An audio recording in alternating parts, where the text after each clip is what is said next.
মৌসুমের শেষ সময়ে লাখো পর্যটকের পদচারণায় মুখরিত কুয়াকাটা।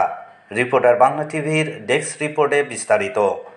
আন্তর্জাতিক মাতৃভাষা দিবসের ছুটিসহ সরকারি 2 দিনের ছুটিকে কেন্দ্র করে পটুয়াখালীর কুয়াকাটা সমুদ্র সৈকতে ভিড় জমিয়েছেন লক্ষাধিক পর্যটক।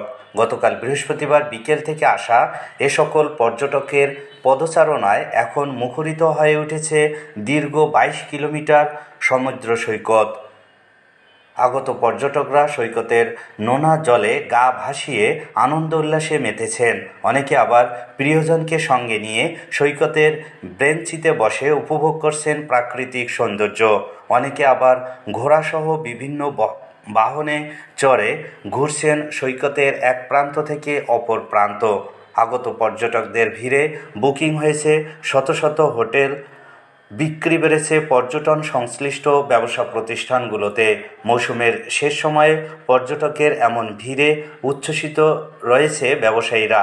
পর্যটকদের নিরাপত্তায় ট্যুরিস্ট পুলিশ, থানা পুলিশ ও নৌ পুলিশের সদস্যরা তৎপর রয়েছেন।